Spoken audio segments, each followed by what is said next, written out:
বিবি গাঙ্গুলি স্ট্রিটে উত্তেজনা, ব্যারিকেড দিয়ে বিবি গাঙ্গুলি স্ট্রিটে মিছিল আটকালো পুলিশ।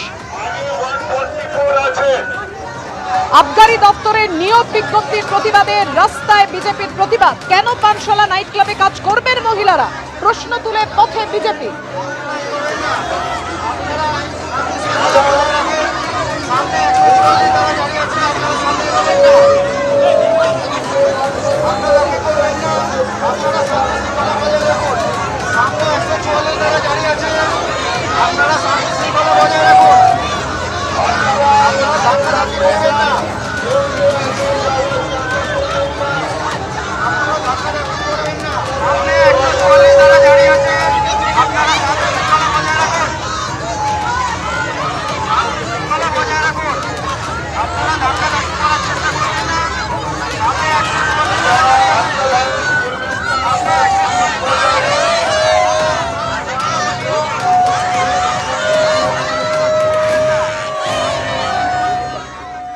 জমিনে ল্যান্ড নেই, আজকে এই কালকে ওই এই বলে চলছে সরকার।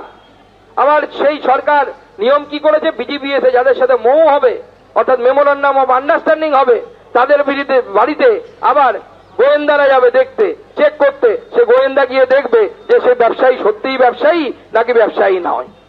এই প্রথম ভারতবর্ষে এই ধরনের সিস্টেম মাননীয় মুখ্যমন্ত্রী চালু করেছে। আজকে আপনি লন্ডনে যাওয়ার কথা, আজকে 22 তারিখ তো, আজকে লন্ডনে যাওয়ার কথা আপনি গেছেন কিনা জানেন না।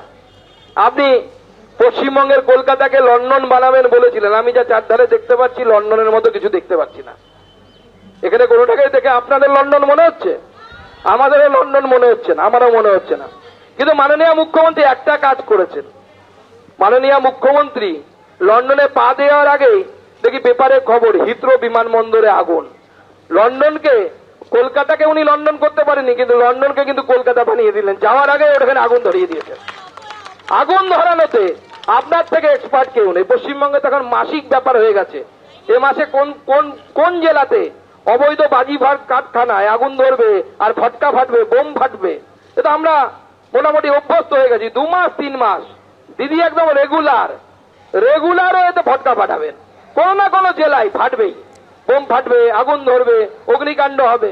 আর আপনার মেয়র তিনি দাওয়াতে ইসলাম করে বেড়াবেন, তার কাজ ওটা না। দাওয়াতে ইসলাম আপনি করতেই পারেন, তার জন্য আপনি রাজনীতি ছাড়ুন। যখন আপনি রাজনীতি করছেন তখন আপনার কাজ এই কলকাতাকে সুরক্ষিত রাখা, সেই কাজে অংশগ্রহণ করুন, তবে আপনি আপনার কাজের সাথে জাস্টিফাই করবেন। অর্থাৎ মহিলাদের সুরক্ষা দিয়ে রাজনীতি করছে শাসক দল, এ রাজ্যের শাসক দল, এমনই অভিযোগ করছেন এবং এই দাবি নিয়ে তারা পথে নেমেছে বিজেপি। কি বললেন কুণাল ঘোষ, রাখবো আপনাদের সঙ্গে। প্রশাসনিক দিক আছে সবকিছু, এরা নিজেরা কতখানি মানে বাংলায় মহিলাদের স্বাধীনতা, মহিলাদের উন্নয়ন, একদম প্রত্যন্ত এলাকার আর্থিকভাবে পিছিয়ে পড়া, সামাজিকভাবে পিছিয়ে পড়া মহিলাদের উন্নয়ন কিভাবে হয় সেটা মমতা বন্দ্যোপাধ্যায় দেখিয়ে দিয়েছেন, বারবার দেখাচ্ছেন। ফলে এটা নিয়ে ওনাদের ভাবতে হবে না, এগুলো প্রশাসনিক বিষয়। ওনারা মহিলাদের সম্পর্কে সম্মানজনক তো কোনো দৃষ্টিভঙ্গি পোষণ করেন না। দিলীপ ঘোষ মহিলাদের সঙ্গে যে ভাষায় কথা বলেন, মহিলা মোর্চার কই দিলীপ ঘোষের তা কোনো সমালোচনা করতে দেখলাম না।